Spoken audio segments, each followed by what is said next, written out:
नमस्कार, मैं आपके साथ दीपा दुबे। आप देख रहे हैं टूडे इंडिया लाइव न्यूज। जैसी हकीकत वैसी खबर। आइए चलते हैं देश दुनिया की बड़ी खबरों की ओर। नशा व अपराध मुक्त भारत के लक्ष्य को लेकर कार्यरत भारतीय शक्ति चेतना पार्टी व भगवती मानव कल्याण संगठन ने पार्टी के 13वें स्थापना दिवस के अवसर पर किदवई नगर के आयुर्वेदिक पार्क में एक विशाल नशा मुक्त जन कल्याण यात्रा निकाली और आम सभा का आयोजन किया गया।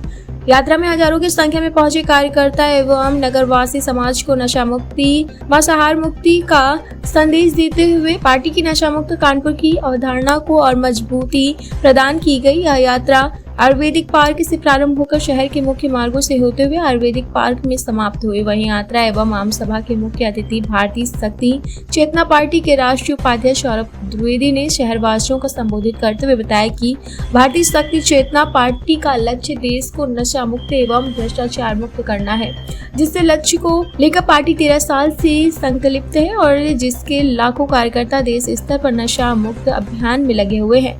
वर्तमान में सभी अपराध की जड़ नशा है। जब नशा मुक्त समाज का निर्माण होगा तभी अपराध मुक्त और खुशहाल समाज का निर्माण किया जा सकता है। आज आम सभा हुई है कानपुर में भारतीय शक्ति चेतना पार्टी की। क्या कहेंगे कानपुर वासियों के लिए और क्या कहेंगे सभा के बारे में? जितनी बातें थी वो लगभग बात अपना संदेश अभी सभा में भाषण चिंतन के माध्यम से बता दिया गया। इसके साथ ही आप लोग के माध्यम से और अपना संदेश मैं देना चाहूँगा कि आप सभी लोग जानते हैं कि जनमानस में समाज के बीच कई तरह की अव्यवस्थाएं, कई तरह की चीज़ें ऐसी हैं जो समाज में होना चाहिए जो नहीं हो रही हैं। चाहे वह नशा की बात हो ले दे करके, चाहे वह जीव हत्या की बात हो, चाहे भ्रष्टाचार की बात हो, चाहे गौ हत्या की बात हो, चाहे पर्यावरण संरक्षण ना होने की बात हो। अपराध बढ़ रहे हैं, बलात्कार के केसेस बढ़ रहे हैं, बहुत सारे ऐसी चीज़ें हैं, कानून व्यवस्था भंग हो चुकी है पूरी तरह से।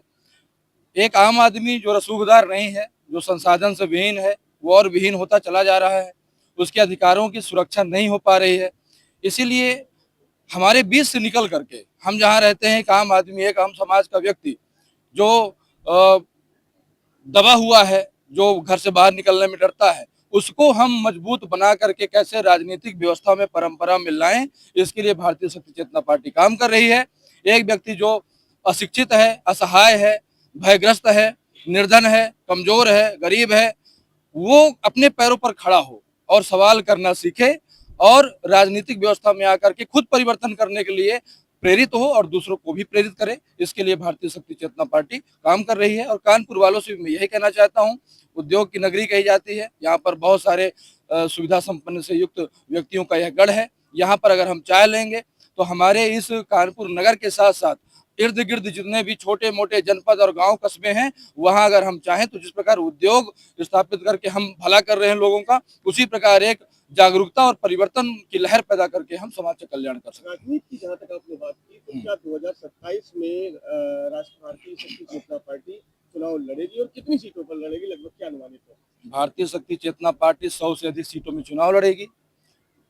पहले भी लड़ी है। पहले जिन चीजों के कारण हम असफल हुए, उन चीजों को हमने समझा है, जाना है। और इस बार इस कानपुर में इस सभा से, ऐसी सभा आज यहाँ पर हुई और लगभग 35 से 40 जिलों में हजार हजार लोगों की रैलियां निकाली गई हैं। आज से हमने शुरुआत कर दिया है उस लक्ष्य को लेकर के, और उन कमियों को दूर करते हुए इस बार हम अपने पूरे दमखम के साथ, जोर के साथ अपने सिद्धांतों को लेकर के उससे हम समझौता कतई नहीं करेंगे, एक पैसे के लिए भी नहीं करेंगे, चाहे कोई 1 करोड़ रुपए भी दे। अपने सिद्धांतों, आदर्शों के साथ हम चुनाव लड़ेंगे और इस बार निश्चित रूप से हम कहीं न कहीं जीत हासिल जरूर करेंगे। बात की मस्जिद, बहुत टाइम देखा गया है कि मंदिरों, मस्जिदों और गुरुद्वारों के आसपास बने हुए अंग्रेजी और हिंदी शराब के ठेके भी इनका कारण और युवाओं के बीच में बढ़ता हुआ नशा इन चीजों को बहुत ज्यादा पीछे की ओर धकेल रहा है, देश को भी पीछे की ओर धकेल रहा है। कहाँ तक आप इसको जिम्मेदार मानते और सरकार का अंकुश न लग पाना, इस पर क्या कहेंगे?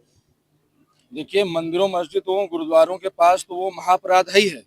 हम मानते हैं एक भी जर्रा जहाँ पर है, एक भी आदमी जहाँ से गुजरता है, क्योंकि हम ये मानते हैं, हम इस धार्मिक देश के व्यक्ति हैं, हमारी आत्मा में परमात्मा का वास है, हमारा शरीर मंदिर है, मन मंदिर है। एक भी व्यक्ति जहाँ रहता है वहाँ पर हम संपूर्ण रूप से, जैसे क्रांतिकारियों ने कहा था कि संपूर्ण आज़ादी चाहिए, हमारा ये कहना है कि संपूर्ण रूप से नशा बंद होना चाहिए। मंदिरों, मस्जिदों, गुरुद्वारों के पास तो होना ही नहीं चाहिए, लेकिन धरती में कहीं भी नशा जैसी चीज जिससे व्यक्ति पतित हो रहा है, जिससे व्यक्ति कमजोर हो रहा है, निर्धन हो रहा है, गरीब हो रहा है, अशिक्षित शिक्षित होकर के भी अशिक्षितों जैसा व्यवहार कर रहा है, एक ऐसा मादक द्रव्य क्यों धरती पर होना चाहिए? तो राज सत्ताओं को सोचना चाहिए कि ये बहुत ही गलत है, अपराध है, उनके संरक्षण में हो रहा है, इसको बंद होना ही चाहिए। जहां भी हो नशा बंद होना चाहिए और इसके लिए हमारी पुरजोर मांग है।